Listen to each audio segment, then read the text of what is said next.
வணக்கம் நேயர்களே. தமிழ் சூரி சிவம் YouTube channel வாயிலாக உங்களை சந்திப்பதில் மகிழ்ச்சி அடைகின்றேன்.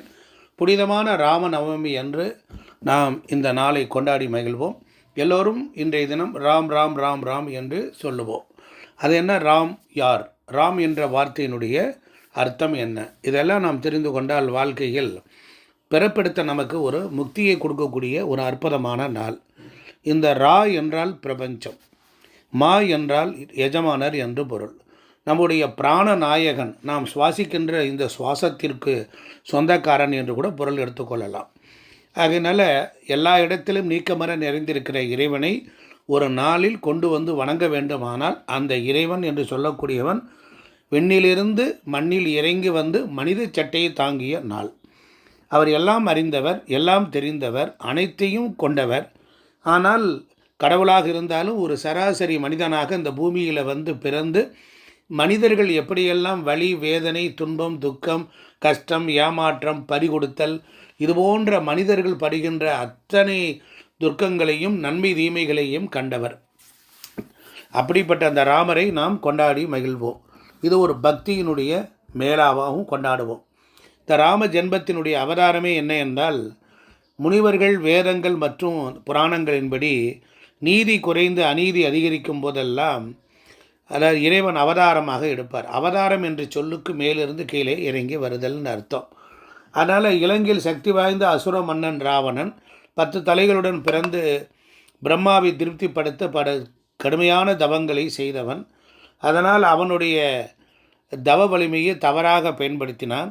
எல்லோரையும் பிரச்சனைகளை செய்தான். அதுபோன்று நம்முடைய வாழ்க்கையில் நாம் புனிதமான பிறப்பெடுத்து வந்திருப்போம்.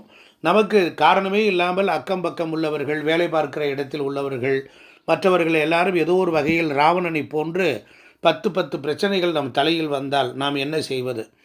அப்போ மனதை ஒருநிலைப்படுத்தி என்ன செய்ய வேண்டுமானால் அவர்களை எப்படி வெற்றி கொள்வது என்பதற்கு யுக்தியாக பயன்படக்கூடியது தான் இந்த ராமநவமி. ராம அவதாரத்தின் நோக்கம் துர்க்கத்தை, அசுர சக்தியை அழிக்க வேண்டும். அதற்கு மன வலிமையை கூட்ட வேண்டும். அப்படி மன வலிமையோடு இருந்து நாம் முன்னேற வேண்டுமானால் இறைவனுடைய அவதார நாளில் நாம் இறைவனுடைய நாமத்தை சொன்னால் போதும். நாமத்துக்கு ஒரு பவர் உண்டு. இறைவனை விட இறைவனுடைய நாமத்திற்கு ஒரு அற்புதமான உண்டு. அவருடைய குணங்கள், அவருடைய ஆற்றல்கள் எல்லாம் அந்த மந்திரத்திலே பதிந்திருக்கிறது.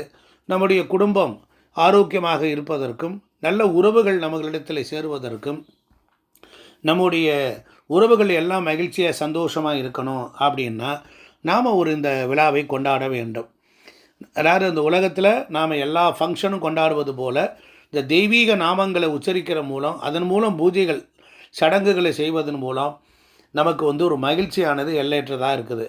வீட்டில் ராமநவமி என்கிறது ஒரு பக்தி, ஒரு குடும்ப பிணைப்பு, அது ஒரு நீதி, அதோட ஒரு தூய்மை என்னுடைய கொண்டாட்டமாக நாம் கருத வேண்டும்.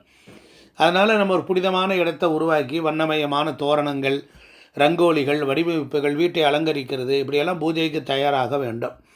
சீதை, ராமர் படங்கள், லட்சுமணன் படம், ஹனுமான் சிலைகள் இப்படி மேடையில் வச்சு சிலைகளுக்கு அருகில் பழங்கள், பூக்கள், இனிப்புகள், தூப தீபங்கள், ஆராதனைகள், பிரசாதங்கள்லாம் வைக்கப்பட்டு நாம் பஜனைகள் எல்லாம் செய்து விழாவில் உள்ள நம்முடைய பாடல்களை எல்லாம் போத வேண்டும்.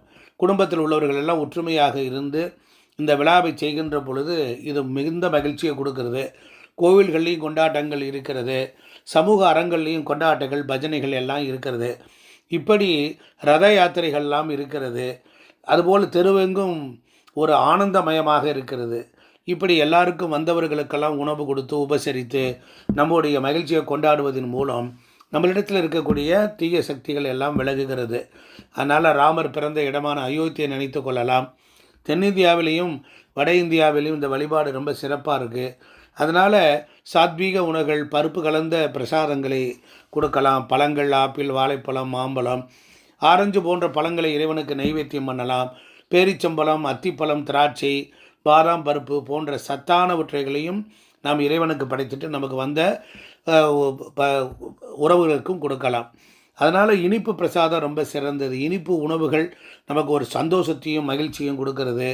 அதே போல் நிறைய விஷயங்களை நாம் செய்கின்ற பொழுது நமக்கு வாழ்க்கையில் எல்லா நலன்களும் வந்து சேருகிறது. இந்த நாளை விட்டுற வேண்டாம் என்று நான் உங்களை அன்போடு கேட்டுக்கொள்கிறேன்.